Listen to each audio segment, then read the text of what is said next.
Ni Ijumaa ya Mei 9. Hujambo mtazamaji na karibu katika kutazama ulimwengu wa habari na habari kuu usiku huu.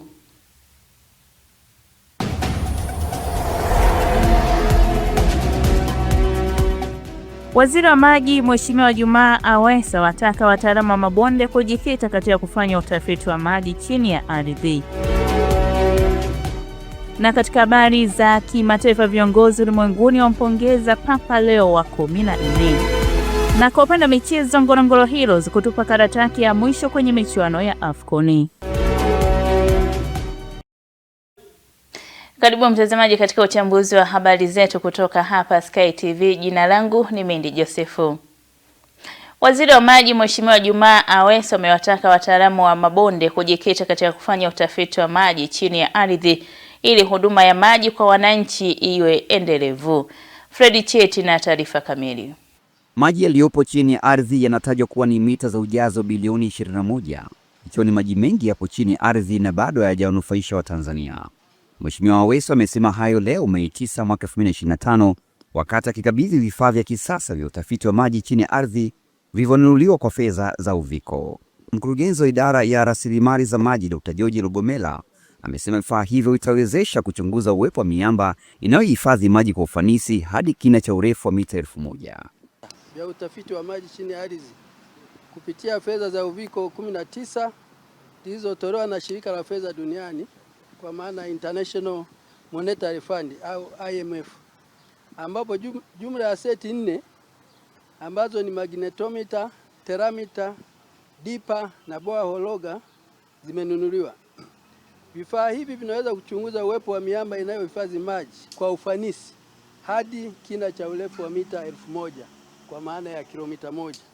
Jumla ya mabonde 8 yatapatiwa vifaa hivi kwa maana ya Tanganyika, Lake Victoria, Wami Ruvu, Lake Rukwa, Ruvuma, Rufiji, bonde la Kati pamoja na bonde la Pangani. Bonde la Ziwa Nyasa watakuwa naazimana na bonde la Ziwa Rukwa pale kwa sababu wako jirani kilomita 50 tu. Lakini pia bonde la Ziwa Nyasa huwa hawatumii sana maji chini ya ardhi kutokana na wingi wa maji katika bonde hilo. Kwa hiyo kifaa seti moja itabaki makao makuu kwa ajili ya kutafiti maji chini ya ardhi. Jiji la Dodoma tuna changamoto mheshimiwa, lakini pia kule Singida na pia popote pale inapohitajika support ya makao makuu tutatumia seti ambayo itabaki hapa makao makuu. Naye mkurugenzi wa bonde la Ruvuma na Pwani ya Kusini Sudi Mpemba anaeleza kuwa vifaa hivi vitasaidia kuona miamba. Mabadiliko haya yamewezekana. Dunia inakwenda mbali kutokana na mabadiliko ya kisayansi. Tumekuwa kwa kweli hakutupata hapo nyuma takwimu za miamba, kwa sababu miamba ya maji chini ya ardhi ni kama unavyofanya utafiti wa madini. Unatafuta punje ya sukari kwenye rundo la mchanga. Kwa hiyo kwa vyombo hivi, Mheshimiwa Waziri, Katibu Mkuu na wataalamu wote tunakwenda kufanya mageuzi mapya ya kupata takwimu za maji chini ya ardhi. Kwa upande wake, Katibu Mkuu wa Wizara ya Maji Mhandisi Mwajuma Waziri anasema Wizara ya Maji inaendelea kujipambanua zaidi katika suala la utafiti wa maji yaliyopo chini ya ardhi. Unatamani sana, ulikuwa unatupigia kelele sana kwenye kuhakikisha Wizara ya Maji inajipambanua zaidi katika swala zima la utafiti wa maji chini ya ardhi. Japokuwa bado hatujafika kabisa katika ile teknolojia iliyoko duniani, lakini kupitia vifaa hivi naamini kabisa wataalamu wetu wataenda kufanya kazi kubwa zaidi ambayo itakuwa nzuri zaidi kuliko ambayo ilikuwa inafanyika katika swala zima la utafiti wa maji chini ya ardhi.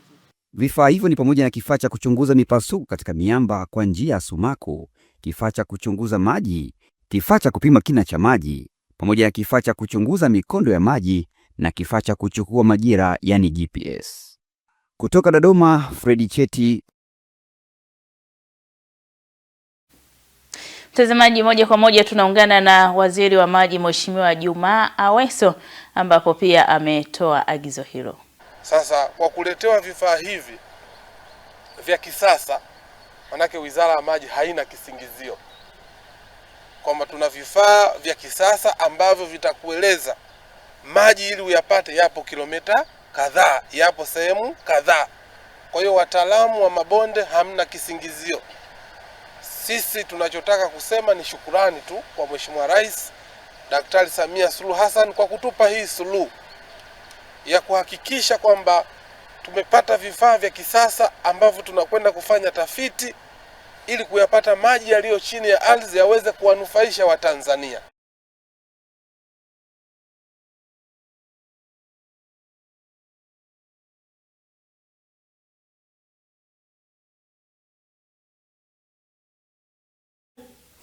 Na watumishi 83 kada ya afya waliondolewa kazini mnamo mwaka 2004 wameiomba serikali kuwalipa stahiki zao zaidi ya shilingi milioni 93 walizozihangaikia bila mafanikio kwa zaidi ya miaka 20. Virginia Paul ana ripoti kamili. Wafanyakazi hao waliondolewa baada ya agizo la serikali la kupunguza watumishi wa serikali za mitaa kwa manufaa ya umma, na walikuwa wafanyakazi wa halmashauri ya manispaa ya Dodoma ambayo kwa sasa ni jiji la Dodoma. Baadhi ya viongozi wa watumishi hao wanaeleza jitihada walizozifanya, ikiwemo kuwasilisha changamoto zao katika uongozi wa jiji hilo pasi na kupata ufumbuzi wa changamoto yao. Tunaumizwa na watendakazi wako. Kazi mama unafanya vizuri, lakini watendakazi wako hawatujali wananchi wa chini. Tukifika kwenye hizo ofisi za jiji tunaonekana kama takataka. Tunaomba mama utusaidie, watulipe haki zetu kwa kuzingatia amri ya mahakama. Mahakama imeamuru toka mwaka 2016. Na ukiangalia sasa hivi inaenda karibia miaka 9. Baada ya kupunguzwa mwaka 2004 tulifungua madai mahakamani kwa sababu walitulipa tofauti ya mapunjo na maelekezo ambayo walikuwa wameelekezwa tulipwe. Tulipunjwa. Kwa hiyo tulifungua kesi ya madai Mahakama Kuu ili tuweze kulipwa stahiki zetu. 2016 kesi iliisha, mahakama iliamuru tulipwe stahiki zetu sahihi. Lakini mpaka mwaka jana mwezi wa 10 ndipo tukaanza mkurugenzi akaanza kutulipa sehemu ya mahakama iliyotoa amri ya kulipa milioni 1 ya usumbufu na asilimia kidogo ya sehemu ya mapunjo ya miaka yetu. Kwa hiyo hatujaridhika na hilo kwa sababu hatujatendewa haki. Halima Juma na Winifrida Alfred ni miongoni mwa watumishi walioondolewa kazini. Wanaeleza hali duni za kimaisha wanazopitia mara baada ya kuondolewa. Mimi naitwa Halima Juma Mhembano. Kama walivyowakilisha maongezi haya viongozi wawili, na mimi ndio nawaomba viongozi hawa walionisaidia ili serikali ituone. Mimi mwenyewe sina mtu wa kunisaidia. Nilikuwa na kijana wangu mmoja naye amepata ajali kafariki. Sasa nimebakia na hangaika peke yangu. Kama hivi kila siku tunaenda sijui kwa waziri, sijui kwa nani. Maelezo ndio hayo kwa mkurugenzi ndio hayo walivyosema viongozi hao wa kwanza. Mimi naitwa Mwasiti Saidi Hanga. Ni mtumishi wa manispaa ya Dodoma. Nimeitumikia toka 79 mwezi wa 8 tarehe 2 ndio nimeajiriwa. Na nimekuja kutolewa kazini 2004. Nimesimama mahakama kama mimi toka sijui tarehe 20 mpaka tarehe 16 mwezi wa 4 hukumu ilitoka. Baada ya hukumu kutoka, tuliambiwa na jaji aliyehukumu kesi ile, alikuwa anaitwa Rajabu. Akasema mlipwe milioni 1 ya usumbufu, ibaki asilimia 12. Nilipokea shilingi milioni 1 na senti. Baada ya hapo tuliona tupeleke hii kesi mahakamani, madai yetu mahakamani. Tulipopeleka kesi mahakamani, mahakama iliamuru kwamba tulipwe kila mmoja sawasawa na stahiki yake. Lakini baada ya kwenda kwa mkurugenzi alisema yeye hana hela za kuweza kutulipa. Kwa sababu mahakama iliamuru kwamba tulipwe milioni 1 za usumbufu, alichofanya mpaka sasa hivi ametulipa shilingi milioni 1 na wengine bado. Kufuatia sakata hilo la waziri wa nchi ofisi ya waziri mkuu, kazi, vijana, ajira na wenye ulemavu, Mheshimiwa Ridhiwani Kikwete, na hapa ametoa maelezo haya. Labda nianze kwa kueleza kuwa nimepata nafasi ya kusikiliza kilio cha wastaafu wetu ambao kwa kweli mimi binafsi yangu naseme tunaeleza kwa masikitiko makubwa, kwa maana kwamba haipendezi katika hili ambalo tumelisikia, na ule kwa maslahi ya watumishi wastaafu. Nataka nieleze kwamba kwanza nataka mkurugenzi wa halmashauri ya jiji la Dodoma kupitia ofisi ya Rais TAMISEMI watueleze wamekwama wapi, ili na sisi kama watu ambao tunasimamia maslahi ya watumishi wastaafu basi tuweze kuona na sisi tunasaidia nini. Hilo la kwanza. Lakini la pili, ningeomba pia wastaafu hawa kwamba nao waweze kunipatia hiyo hukumu yao. Virginia Paul, Sky TV. Wachimbaji wadogo wa madini mkoani Geita wameeleza kuwa mafanikio walioyapata kwa kutumia mitambo ya kisasa katika shughuli za uchimbaji wa madini wametokana na utulivu uliopo nchini na sera rafiki. Michael Bundala ametuandalia taarifa kamili. Unayoiona hapa ni mitambo inayotumika katika shughuli za madini. Na hapa ni kwenye mitambo ya shughuli za madini ya mwenyekiti wa shirikisho la wachimbaji wadogo mkoa wa Geita Gerema, Titus Kabuo. Mwenyekiti huyu anaanza kwa kueleza namna mitambo hii inavyofanya kazi wakati shughuli zinaendelea hapa.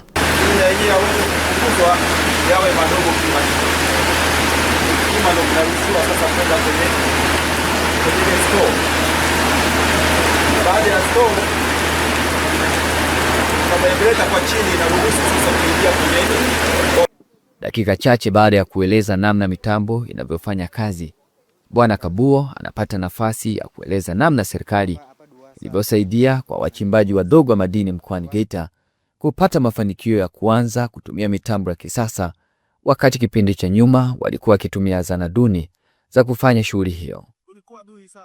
Tumetokea kwenye uchimbaji wa kutumia moko, hatimaye tumepanda na kuanza kutumia mitambo ya karaja, lakini pia tumeanza kupanda sasa kutumia mitambo mikubwa ya CIP. Haya ni mapinduzi makubwa sana, na yote yanasababishwa na utulivu uliopo nchini, amani tulionayo, lakini sera madhubuti zinazokujali sisi wajibu. Katibu wa wachimbaji wadogo wilaya ya Geita Gerema, Agnes Kihamba, anasema serikali ya awamu ya 6 haina deni kwa wachimbaji wadogo kutokana na mambo iliyoyafanya, ikiwa ni pamoja na kutimiza ahadi za kumiliki leseni kwa wachimbaji hao. Wachimbaji wadogo, mama hana kiu. Alituahidi na ametenda. Ikianza kwanza pa pale waneseli kwa vikundi vya wanawake.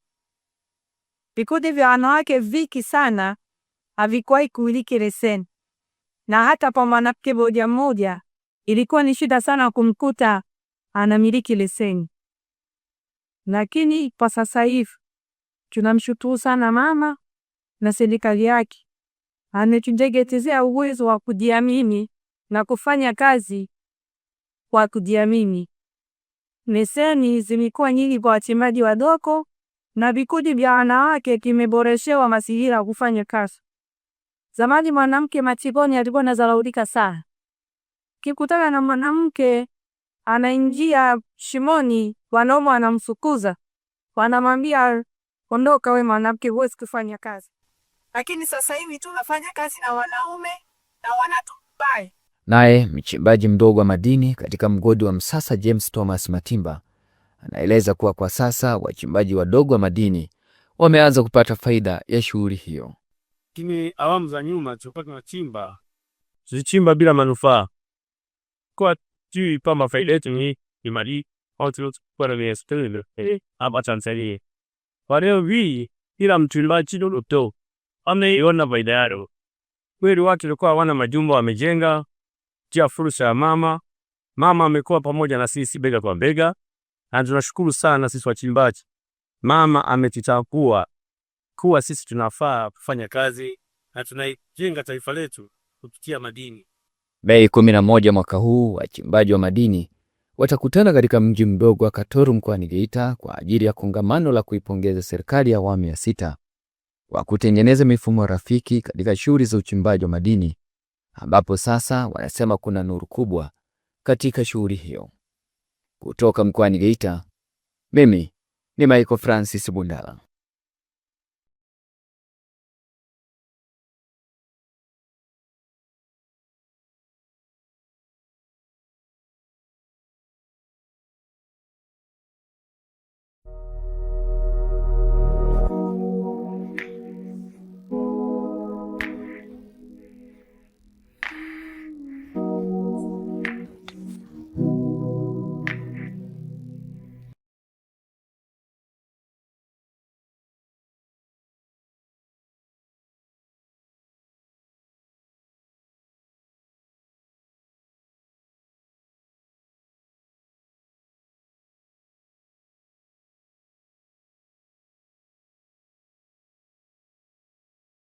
Tuendelee na taarifa yetu ya habari na tuangazie kunako taarifa nyingine ambapo mwanafunzi wa Chuo Kikuu cha Dodoma Flavian Msiba mwenye umri wa miaka 22 mwaka wa 3 amefariki dunia wakati akiendelea kupatiwa matibabu katika hospitali ya rufaa ya mkoa wa Dodoma.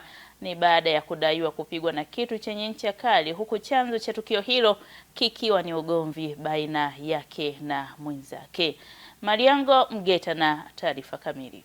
Wakiuaga mwili wa marehemu katika hospitali ya rufaa ya Dodoma na baadaye kusafirishwa kuelekea jijini Mwanza kwa ajili ya mazishi, baba mkubwa wa marehemu Bwana Leonard Chamuhiro amesema walijitenga na sakata hilo ili kumhudumia marehemu kwanza, huku kaka marehemu akiweka wazi kwa marehemu alidai kupigwa na kitu chenye ncha kali. Yeye mwenyewe alitoa maelezo kwa daktari kwamba alidondoka, na hata mimi nilipofika pale daktari aliniambia amedondoka, yule alikuwa anamhudumia huduma ya kwanza, lakini aliniambia nimwache daktari aondoke ili aongee na mimi.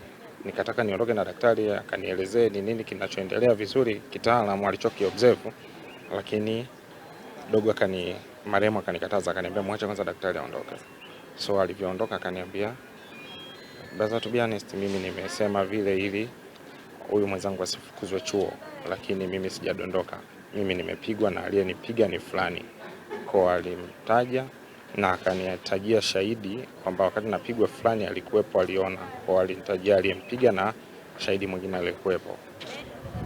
Ilikuwa ni chuma cha kiti, mguu wa kiti kile cha chuma. Ajali aliyopata ni kwamba walizozana kidogo na mwenzake, wakasukumana, basi akapata jeraha ambalo lilisababisha umauti wake. Mambo ya vijana hatujachunguza hayo. Sisi tuko tunaangalia mambo tu ya kuangalia usalama wake, kumuuguza, lakini hayo mengine tutayafuatilia baada ya kukamilisha hayo. Kuja hapa leo kwenye msiba wake kumuaga akiwa anaelekea Mwanza nyumbani kuagwa na mazishi Msoma. Mkuu wa idara ya jiolojia Profesa Atanas Macheyeki amesema chuo hicho kitatoa ushirikiano kwa kila hatua ili sheria ichukue mkondo wake. Nachoweza kusema kwa ujumla ni kwamba jambo hili lilitokea jana kama mnavyofahamu, lakini liko chini ya mamlaka mbalimbali kwa sasa ambazo huenda nisiwe na uwezo wa kuzisemea, lakini kwa hakika ni jambo ambalo limetusikitisha, limetuumiza, kijana mdogo kuondoka. Niseme tu kwamba uongozi wa Chuo Kikuu cha Dodoma unatoa ushirikiano mkubwa sana kwa hatua zozote ambazo zinaweza kufuata, lakini sote tunafahamu ya kwamba Chuo Kikuu cha Dodoma kiko kwenye majonzi makubwa kuondokewa na kijana wake Flavian. Kamanda wa polisi mkoa wa Dodoma George Katabazi amethibitisha kutokea kwa tukio hilo, huku akimshikilia mtu mmoja kwa ajili ya uchunguzi wa tukio hilo. Mariango Mgeta, Sky International TV, Dodoma. Na wanaume wametakiwa kutopuuza saratani ya matiti kwa ugonjwa huo huathiri wanawake peke yake. Taarifa kamili na Nora Damiani. Saratani ya matiti huwapata zaidi wanawake, lakini habari mpya ni kwamba hata wanaume wanaweza kupata ugonjwa huo, ingawa ni kwa kiwango kidogo. Mkazi wa jijini Dar es Salaam, Ramadhani Musa, mwenye umri wa miaka 57, ni mmoja wa wanaume wanaougua saratani ya matiti. Katika mahojiano maalum na Sky TV, Ramadhani amesema alianza kuona dalili za ugonjwa huo mwaka 2004, lakini mwaka jana ndipo aligundulika rasmi na kuanza matibabu ambayo anaendelea nayo mpaka sasa. Mimi nilianza kuona au kupata dalili ya saratani toka mwaka 2000 nakumbuka na 4. Titi langu la kushoto lilikuwa linatoa maji kama ya mchele. Natoka maji, ukivaa nguo yanapotoka uyaoni, hilo unahisi kwamba tayari nguo imeshachafuka. Lakini kadri siku zinavyozidi kwenda, ikawa lile tukio linarudia, lakini lilikuwa halifululizi kwa siku zote. Linaweza likatokea ndani ya wiki moja mara moja, au ikatokea ndani ya wiki mbili mara mbili, kisha baadaye na stop, baadaye tena inarudi tena, lakini hapakuwa na dalili labda kuna maumivu, hakukuwa na maumivu ya aina yoyote, na wala ukuwa na uvimbe au tezi ya aina yoyote. Kama baada ya miaka 10 nikaanza kusikia kama kuna hali fulani ya kuwashawasha, kuna ile hali ambayo ni ya kuwashawasha, lakini ile hali ya kutoka yale maji yakawa pia yamestop, sikuyaona tena. Kusika mwaka 2020 sasa nikaanza kusikia kama kuna miale, kama kuna shoti katika ziwa langu lile. Nasikia kama kuna shoti inapiga, afu nasikia kama kuna washa, lakini inakuwa haipo, hakuna ile consistency ya kusema kwamba jana, leo, kesho kutwa iko hivyo, hapana. Nikaanza kuona kwamba kama kuna kitu kinapita, sio nikisema hivyo naeleweka, kama kuna pita kwa ndani. Tofauti sisi ni jinsia tu, wanawake na wanaume. Kwa hata mwanamume anaweza kupata pia saratani ya matiti. Dr. Lydia Chiguma wa taasisi ya saratani Ocean Road amesema saratani ya matiti ni kati ya aina ya saratani inayoongoza hapa nchini, lakini wanaume wanaathirika kwa kiasi kidogo ikilinganishwa na wanawake. Dr. Lydia amesema saratani zote zinatibika ikiwa mgonjwa atawahi hospitali na kupatiwa matibabu, na kuwashauri wanaume kuwa na utamaduni wa kufanya uchunguzi kubaini kama wana viashiria vya ugonjwa huo. Wengi wanafikiri kwamba saratani ya matiti haitokei kwa wanaume. Sasa saratani inaweza kutokea sehemu yoyote, kwenye kiungo chochote. Inaweza kutokea kwenye jicho, kwenye fizi, kwenye ngozi, pia inaweza kutokea kwenye matiti. Kwa hiyo wanaume wanaweza kupata saratani ya matiti. Chanzo kikuu tunaona kwamba wale ambao wanakuwa na historia ya saratani katika familia wanakuwa na nafasi kubwa ya kupata saratani. Inaweza isiyo saratani ya matiti, inaweza kuwa saratani nyingine yoyote, lakini ikiwapo tu kuna historia hiyo, kuna nafasi kubwa ya mwanaume huyo akapata saratani yoyote, ikiwapo saratani ya matiti.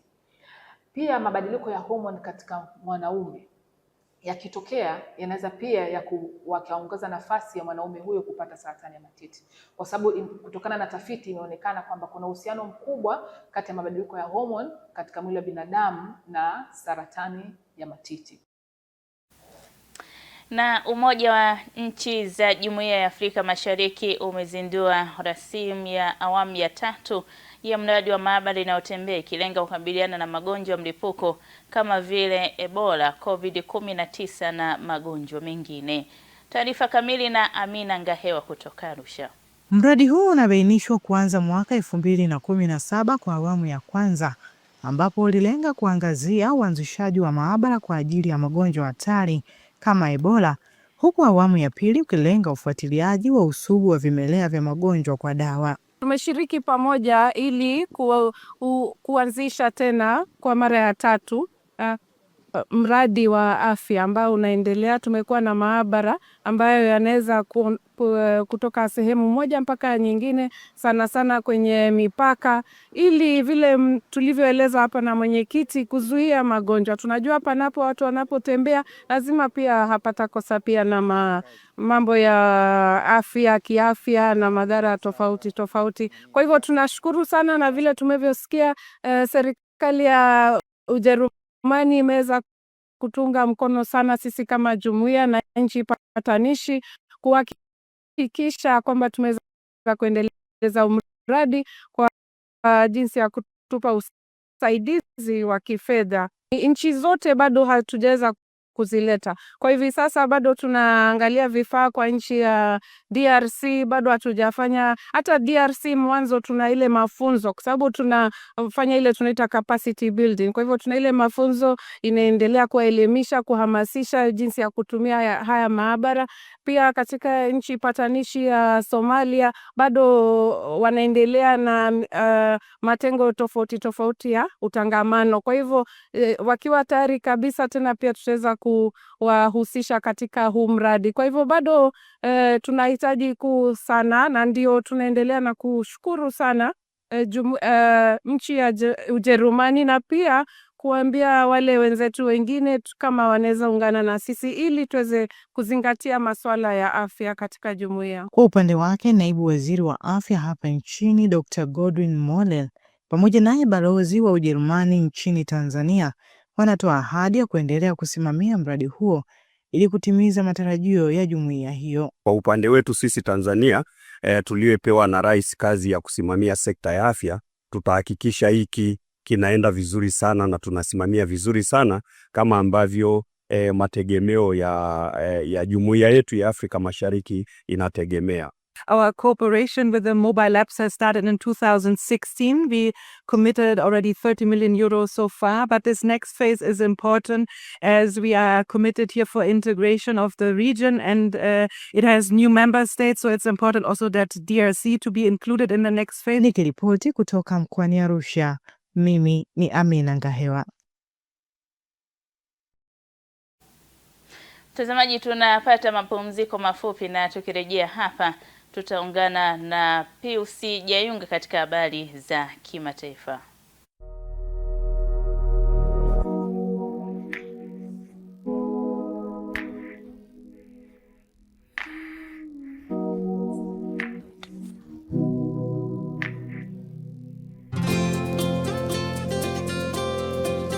Iyula Malaika Sekondari iliyopo Kingolwilo, Morogoro mjini ni shule ya bweni na kutwa ya wavulana na wasichana wa dini zote, kidato cha kwanza hadi cha 6. Inawatangazia nafasi za masomo kidato cha 5 2025 kwa tahasusi za HGK, HKL na HGL. Sifa za mwombaji ni ufaulu wa kuanzia daraja C katika masomo matatu na kuendelea. Kuhamia kidato cha kwanza na 3 mwaka 2025 kwa masomo ya science, sanaa na biashara. Usajili unafanyika kila siku za kazi saa 2 kamili asubuhi shuleni Iyula Malaika Sekondari. Ada inalipwa kwa awamu 4 tu kwa mwaka. Form za kujiunga zinapatikana shuleni Iyula Malaika Sekondari na kwa Dar es Salaam Msimbazi Center chumba namba 9. Kwa mawasiliano zaidi piga simu namba 0786 88 58 80, 0747 84 50 01 au 0716 30 18 83. Mlete mwanao Iyula Malaika kwa elimu bora na ya uhakika.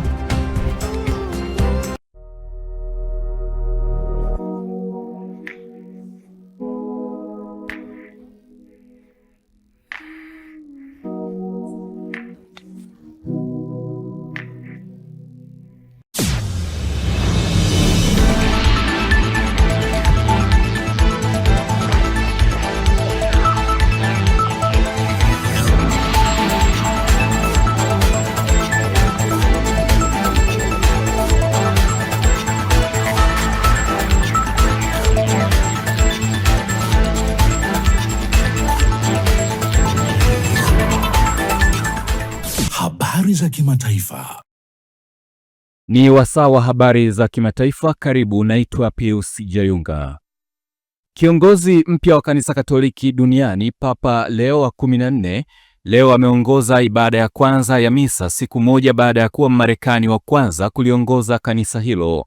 Mzaliwa huyo wa Chicago, Robert Francis Prevost, alichaguliwa jana Alhamis kuwa Papa wa 267, kiongozi wa kiroho wa waumini bilioni 1.4 wa kanisa Katoliki, kufuatia mkutano maalum wa makardinali wenzake katika makazi rasmi ya Papa, kanisa la Sistine mjini Vatican. Papa huyo mwenye umri wa miaka 69 amerejea katika kanisa hilo kuongoza misa ya faragha na makardinali iliyoonyeshwa moja kwa moja na makao makuu ya Vatican, akitoa hotuba yake ya kwanza kama Papa iliyosubiriwa kwa hamu.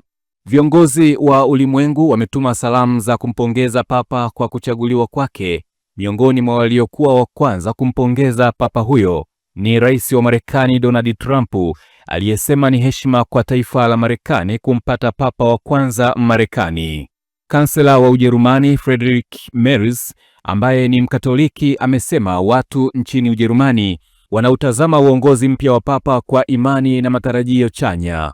Wengine waliompongeza ni Waziri Mkuu wa Italia Giorgia Meloni, Rais wa Halmashauri Kuu ya Ulaya Ursula von der Leyen, Marais wa Ukraine Volodymyr Zelensky na Vladimir Putin wa Urusi.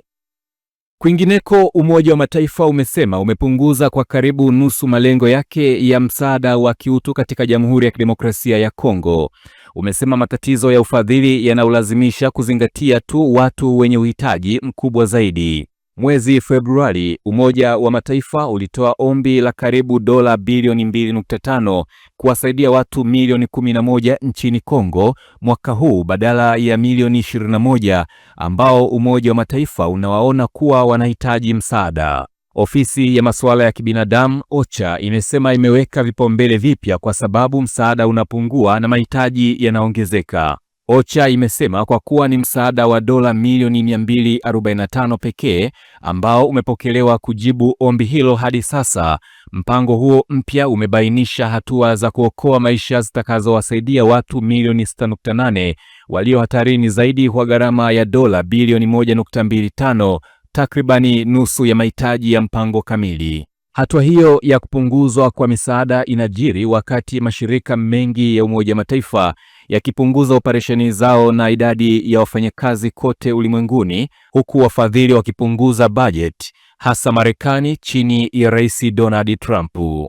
Na hatimaye, Rais wa Marekani Donald Trump ameshinikiza Urusi kukubali mpango wa usitishaji mapigano bila masharti kwa siku 30 na Ukraine. Amesema ukiukwaji wowote wa mpango huo utaadhibiwa na vikwazo. Trump ameanzisha upya wito huo baada ya kuzungumza na Rais wa Ukraine Volodymyr Zelensky, ambaye ameimarisha uhusiano wake na serikali ya Marekani baada ya makabiliano yaliyozuka katika ikulu ya White House Februari 28 mwaka huu. Zelensky amewashinikiza Warusi kukubali mpango huo, akisema lazima wadhihirishe nia yao ya kumaliza vita. Amesema Ukraine iko tayari kuanza kutekeleza mara moja usitishaji kamili wa mapigano kwa siku 30. Rais wa Urusi Vladimir Putin kwa upande wake ameamuru usitishaji mapigano kwa siku 3 kuanzia jana kwa ajili ya kumbukumbu ya miaka 80 ya kumalizika kwa vita vikuu vya pili vya dunia. Aliandaa maonesho makubwa ya gwaride la kijeshi, tukio lililohudhuriwa na viongozi wa kigeni akiwamo Rais wa China Xi Jinping. Ukraine hata hivyo ilitupilia mbali mpango wa upande mmoja, ikisema Urusi ilikiuka saa chache baada ya kuanza kutekelezwa. Mwisho wa habari za kimataifa. Mimi ni Pius Jayunga.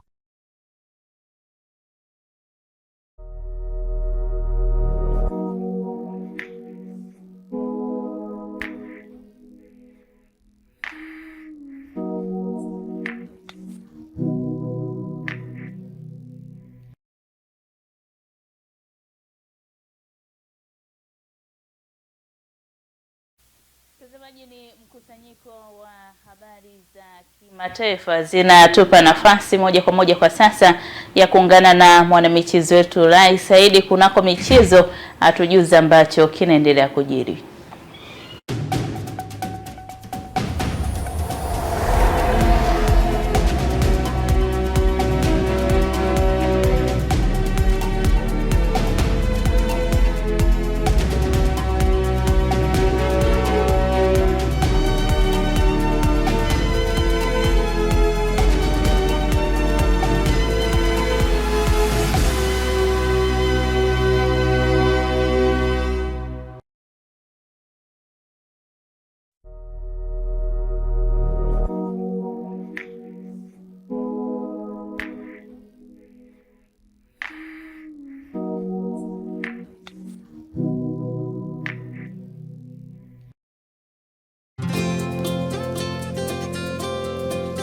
Iyula Malaika Sekondari iliyopo Kingolwilo Morogoro mjini ni shule ya bweni na kutwa ya wavulana na wasichana wa dini zote, kidato cha kwanza hadi cha 6.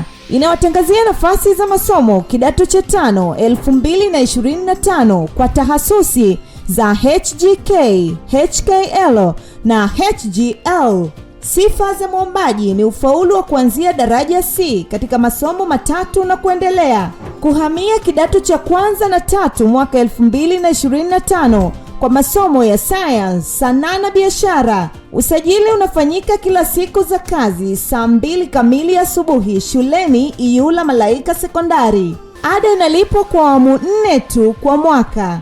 Fomu za kujiunga zinapatikana shuleni Iyula Malaika Sekondari na kwa Dar es Salaam Msimbazi Center chumba namba 9.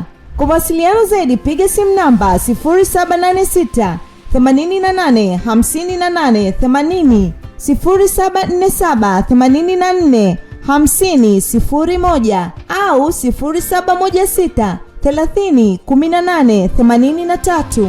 Mlete mwanao Iyula Malaika kwa elimu bora na ya uhakika.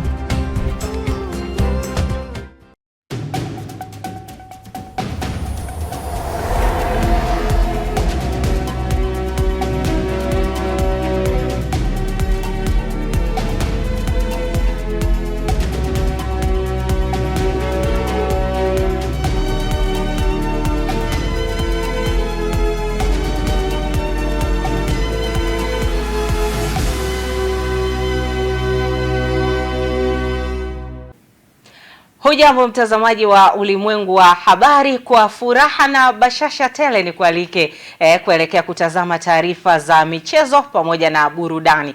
Naitwa Lai Saidi, karibu.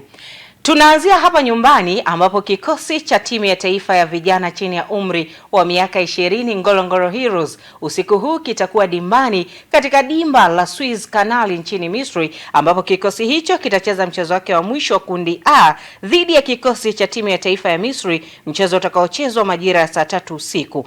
Ngorongoro Heroes katika michezo yake mitatu iliyocheza haijaonja ladha ya ushindi, wakifungwa 1-0 dhidi ya Afrika Kusini, Sierra Leone na Zambia kwa idadi hiyo hiyo ya mabao. Hivyo kikosi hicho kinashuka kukamilisha ratiba katika michuano hiyo. Kocha mkuu wa kikosi hicho Charles Boniface Mkwasa anaeleza kilichosababisha wasifanye vizuri kwenye fainali hizo, huku akieleza lengo lao za kutaka alama 3 na mchezo huu, huku nahodha wa kikosi hicho Lamek Lawi akieleza walichojifunza licha ya kutofikia malengo. Kwanza niseme ni kwamba tumekutana na changamoto nyingi katika mechi yetu hasa ya mwisho, na matarajio yetu makubwa yalikuwa mechi ya mwisho, lakini bahati mbaya ndio tumepoteza. Tumepata nafasi, tumeshindwa kuzitumia vizuri, na nafikiri tumekosa kidogo utulivu especially katika safu ya ushambuliaji, na yote kwa yote nakuja kama tunakosa magoli mengi na wachezaji wanakosa ile confidence. Lakini kwa kuwa tumeshatolewa, yote kwa yote kabisa ni kwamba tumejifunza mambo mengi katika participation hii, na naamini kwamba pengine inaweza kuwa katika kinyang'anyiro kijasho, basi tutakuwa tunakuja na tahadhari kubwa sana kuliko kama ambavyo tumekuja sasa hivi. Mwenyezi Mungu mpaka sasa hivi lazima sisi kama wachezaji, malengo yetu haikuwa yani tutoke mapema kwenye mashindano. Kwa malengo yetu si yameharibika. Kwa kama sasa wachezaji tumejifunza kitu kwa mashindano, kwa kama sisi tusikate tamaa. Ndio nafasi tumepata, tumeonekana. Timu yetu sio mbaya, timu tumecheza vizuri, na basi tu yani haikuwa bahati tuseme. Na mtazamaji, kikosi hiko tayari kimeshakamilisha ratiba kutokana pia na kuaga michuano hiyo ya AFCON kwa vijana chini ya umri wa miaka 20. Tuelekee kutazama taarifa nyingine kutokana na sakata linaloendelea kwa mchezo namba 184 kati ya Yanga na Simba, mchezo ambao ulitakiwa kupigwa Machi 8 mwaka huu. Mwenyekiti wa klabu ya Simba Multaza Mangungu naye ametoa maoni yake, ambapo ameelezea kufuatia sakata la mchezo huo, na amesema Simba pamoja na msimamo ambao watani wao Yanga Sport Club wanaendelea kushikilia kwa kutocheza mchezo huo ambao umepangiwa tarehe mpya Juni 15 dhidi ya bodi ya ligi kuu Tanzania bara pamoja na TFF. Bodi ya ligi ina consist vilabu vyote, bodi ya ligi hata hiyo TFF yenyewe, vilabu vya ligi kuu ni sehemu ya TFF. Labda hawaelewi hata structure yenyewe ya TFF inakuwa formulated vipi. Sasa ni mambo ambayo yani ni sawa na wewe mwenyewe uwe na kidole chako wewe kimoja alafu unakilaumu. Yani ndani ya mwili wako wote alafu unalaumu kidole kimoja. Haiwezekani. Mimi nawaambia sikutaka kwenda katika lengo hiyo, lakini ninachoweza kusema tu ni kwamba mtu anapokuambia sisi tunaonewa, mnaonewaje? Kwanza yani hilo ndo mnaonewa na nini? Yani kitu ambacho kinakuonea. Unajua kwamba katika maisha ya mwanadamu mtu mwingine sukari ni tamu, lakini akila anaona chungu. Sasa tuamini kwamba sukari ni chungu? Yani yeye akisema sukari chungu ndio tuamini watu wote? Inawezekana anasukumwa na maradhi, anasukumwa na tafsiri ya kinywa chake au ugonjwa. au pengine akili yake Mungu amemjalia haiwezi kutafsiri. Umeelewa? Tunapozungumzia uhuru wa nini? Yaani unapozungumza uhuru wa kitu gani? Tunapozungumzia swala la uendeshaji wa mpira, TPLB ni bodi ambayo iko huru. Kanuni zote ambazo zinatungwa na zinatumika ndani ya uendeshaji wa bodi ya ligi ni kanuni ambazo zimetungwa kwa kushirikisha vilabu vyote vya ligi kuu. Na tukielekea kimataifa, Cristiano Ronaldo Jr. ambaye ni mtoto wa nyota wa klabu ya Al Nassr, Cristiano Ronaldo ambaye ni nyota ambaye anakipiga katika klabu ya Al Nassr ameitwa kwa mara ya kwanza katika timu ya taifa ya Ureno ya wachezaji chini ya miaka 15 kwa ajili ya mashindano ya kimataifa ya Vlatko Markovic yatakayofanyika nchini Croatia kuanzia Mei 13 hadi 18 mwaka huu. Mchezaji huyo wa miaka 14 anayecheza katika timu ya vijana ya Al Nassr huko Saudi Arabia atashiriki katika mechi dhidi ya Japan, Ugiriki, Uingereza pamoja na mpinzani mwingine ambaye bado hajatangazwa. Mchezaji huyo ambaye ni Cristiano Ronaldo Jr. yameonyesha furaha yake kwa mafanikio na pamoja na baba yake pia kutokana na kile ambacho amekionyesha. Na Cristiano Ronaldo aliandika katika ukurasa wake wa mtandao wa kijamii akisema, I'm proud of you son. Ronaldo Jr. amekuwa pia akifuata nyayo za baba yake akiwa ameshazichezea timu za vijana za vilabu kama Real Madrid, Juventus, Manchester United na sasa Al Nassr. Na tukielekea kwingineko ni kuhusiana na meneja wa klabu ya Bayer Leverkusen Xabi Alonso amethibitisha kuwa ataondoka klabuni hapo mwishoni mwa msimu huu na kuhitimisha utumishi wake wa miaka 3 ndani ya vigogo hao wa Bundesliga. Kiungo huyo wa zamani wa Liverpool, Real Madrid na Bayern Munich amefichua hayo kwenye mkutano na waandishi wa habari, lakini Mhispania huyo ameshindwa kufichua ikiwa atakuwa kocha wa Real Madrid msimu ujao, huku ripoti zikieleza kuwa tayari amekubali kusaini mkataba wa miaka 3 kwa ajili ya kuwa kocha wa Real Madrid. Na tukielekea katika ligi kuu ya kikapu nchini Marekani, timu ya mpira wa kikapu nchini Marekani Minnesota Timberwolves imepata ushindi wake wa kwanza dhidi ya Golden State Warriors kwenye mchezo wa nusu fainali wa ukanda wa magharibi. Minnesota wamepata ushindi huo baada ya kufunga vikapu 117 kwa vikapu 93 walivyopata Golden State Warriors, huku Julius Randle ndiye mchezaji aliyefanya vizuri zaidi katika mchezo huo ambapo amefunga pointi 24 akitoa rebound 7 pamoja na asisti 11. Wakati huo Anthony Edwards yeye amepata jeraha la kifundo cha mguu wa kushoto kwenye kipindi cha kwanza cha mchezo huo ambapo timu yake iliweza kuondoka na ushindi. Na tuelekee katika burudani ambapo Virginia Paul anakuja na taarifa zaidi.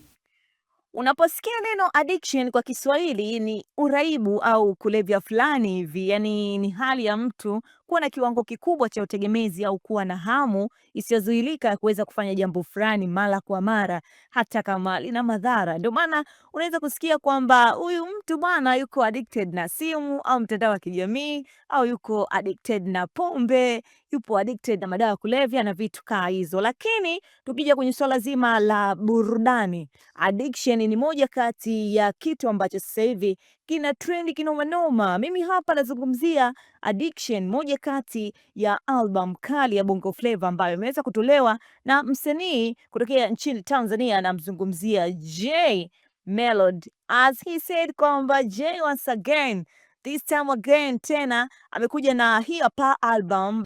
Kitu kikubwa zaidi ambacho this time kinafanya vizuri sana ni hii hapa album ambayo inaonekana kabisa mashabiki wameweza kuipokea kwa ukubwa kinoma noma. Na unaambiwa bwana, licha ya mashabiki kuweza kupokea huo mziki kinoma noma, lakini pia mtu mzima Diamond Platnumz pia na yeye bwana amedondokea kwenye huo mtego, na hii ni baada ya kuweza kushare hiyo album kupitia kwenye Insta story yake ambayo ameweza kushare cover ya hiyo hapo album, then akiwa ameandika on repeat, then akaweka vifaya, akaweka Real J Melody, then akaweka ki emoji fulani hivi cha The King. So inaonyesha kwamba ni mtu ambaye yeye mwenyewe pia ameweza kuipigia saluti kinoma noma hii hapa ngoma. Ni miongoni mwa mtu ambaye anamfuatilia sana J Melody, na hii album pia ameipigia saluti kinoma noma.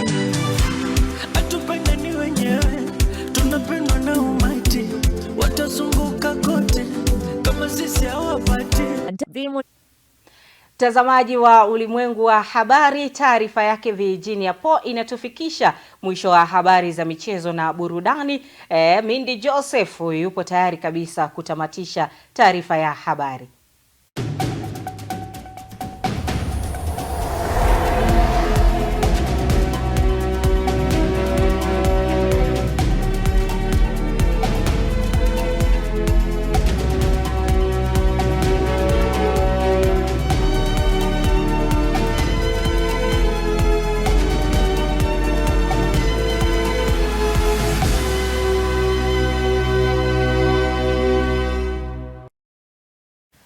Ni mwanamichezo wetu Rai Saidi na mkusanyiko wa habari za michezo, na moja kwa moja mtazamaji, kwa sasa tuangazie kwa upande wa utabiri wa hali ya hewa.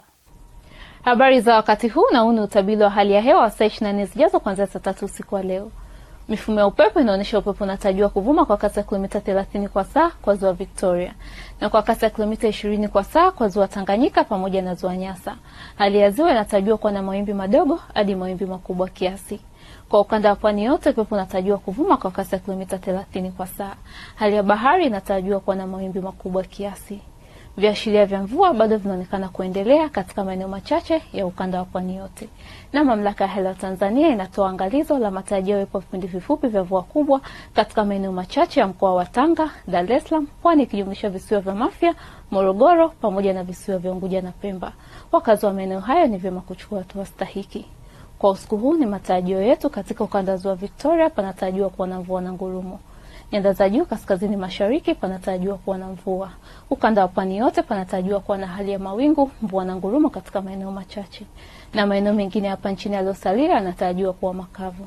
Na kwa hapo kesho ni matarajio yetu katika maeneo ya magharibi mwa nchi, ukanda wa ziwa Victoria, nyanda za juu kaskazini mashariki panatarajiwa kuwa na hali ya mawingu kiasi, mvua na ngurumo katika maeneo machache na vipindi vya jua. Ukanda wa pwani yote panatarajiwa kuwa na hali ya mawingu, mvua na ngurumo katika maeneo machache na vipindi vifupi vya jua. Singida, Dodoma, nyanda za juu kusini magharibi pamoja na mkoa wa Ruvuma panatarajiwa kuwa na hali ya mawingu kiasi, mvua nyepesi katika maeneo machache na vipindi vya jua. Na ufuatao ni utabiri wa hali ya hewa kwa siku 4 zijazo kwa baadhi ya miji hapa nchini. Dar es Salaam tunatarajia mvua. Dodoma tunatarajia mvua nyepesi pamoja na vipindi vya jua. Mwanza tunatarajia mvua na ngurumo. Kilimanjaro tunatarajia mvua na ngurumo, vipindi vya jua pamoja na mvua. Mbeya tunatarajia mvua na ngurumo, mvua pamoja na vipindi vya jua. Morogoro tunatarajia mvua. Arusha tunatarajia mvua na ngurumo, vipindi vya jua pamoja na mvua. Na mpaka kufikia hapo, kutoka mamlaka ya hali ya Tanzania hatuna la ziada. Ulikuwa na mimi Mariam Fares.